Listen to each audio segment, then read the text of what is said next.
China के tanks हमारे border पर थे और पार्लियामेंट के अंदर कांग्रेस वर्सेस बीजेपी का मड फाइट चल रहा था। 31 अगस्त 2020 की बात है। ईस्टर्न लद्दाख, फ्रोजन हाइट्स, अंधेरा, गलवान के जख्म अभी ताजा थे। सिर्फ कुछ महीने पहले 20 इंडियन सोल्जर्स शहीद हुए थे। लाइन ऑफ एक्चुअल कंट्रोल पर टेंशन सिमर कर रही थी। इसी रात चाइनीज आर्मी के 4 टैंक इन्फेंट्री के साथ रेचिन ला पास की तरफ बढ़ते हैं। इंडियन पेट्रोल्स अलर्ट हो जाती हैं। रूल्स ऑफ एंगेजमेंट फॉलो होते हैं। एक इल्यूमिनेटिंग राउंड फायर किया जाता है। फ्लेयर जो अंधेरा चीर देता है। वार्निंग एकदम क्लियर थी, रुक जाओ। पर चाइनीज टैंक्स रुकते नहीं हैं, आगे बढ़ते रहते हैं। उन्होंने ऐसा क्यों किया? क्योंकि इससे 48 घंटे पहले 29-30 अगस्त को इंडिया ने ऑपरेशन स्नो लेपर्ड एग्जीक्यूट किया था। इंडियन फोर्सेज ने पैंगोंग सो के सदर्न बैंक पर स्ट्रैटेजिक हाइट सीज कर ली थी। गलवान के बाद पहली बार इंडिया ने चाइना को आउट फ्लैंक किया था। 31 अगस्त को चाइनीज टैंक का मूव रैंडम नहीं था, ये एक टेस्ट था इंडिया के रिजॉल्व का, न्यूली कैप्चर्ड टेरेन का। अब सीन शिफ्ट होता है army headquarters. Army chief general Manoj Mukund Naravane ने फोन उठाते हैं। Defence minister Rajnath Singh, NSA Ajit Doval,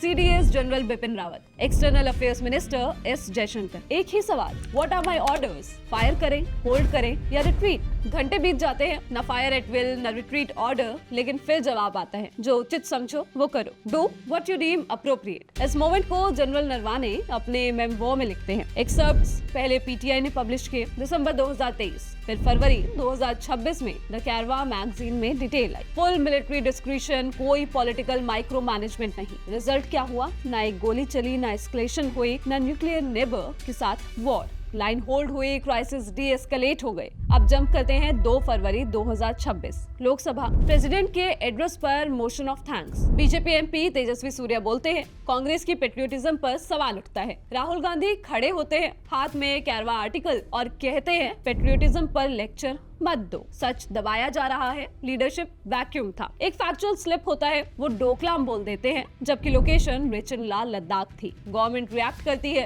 Rajnath Singh कहते हैं बुक अनपब्लिश्ड है। अमित शाह हाउस को मिसलीड किया जा रहा है। Speaker Om Birla अनक्लियर्ड material allowed नहीं। डिबेट बंद। अब यही कंफ्यूजन पैदा होती है। कांग्रेस के लिए ये पॉलिटिकल फेलियर की कहानी है। डिसीजन का बर्डन जनरल पर डाल दिया गया। गवर्नमेंट के लिए ये नेशनल सिक्योरिटी का इशू है। ऑपरेशनल डिटेल्स पार्लियामेंट में नहीं। और ग्राउंड पर क्या था? अग्रेसर कौन था? चाइना, बहुत क्लियर। प्रोटेक्टर कौन था? इंडियन आर्मी, ये भी क्लियर। आर्मी ने रूल्स को फॉलो किया, पैनिक नहीं किया, मोरल हाई ग्राउंड मेंटेन किया। और इस पूरे हंगामे में एक बात मिस हो गई। ऑपरेशन स्नो लेपर्ड एक टैक्टिकल विन था। चाइना को पुशबैक मिला, बफर जोन्स बने। 2021 से 23 तक डिसएंगेजमेंट हुआ। अब पूरी बहस जो उचित समझो के इंटरप्रिटेशन पर है। कुछ कहते हैं कि जो उचित समझो is equal to trust in commanders, professionalism. कुछ कहते हैं पॉलिटिकल लीडरशिप को क्लियर डायरेक्शन देनी चाहिए थी। अब सच क्या है? मेमो का फुल कॉन्टेक्स्ट अभी क्लासिफाइड है, पर एक चीज अनडिनाइबल है, कोई कोलैप्स नहीं हुआ।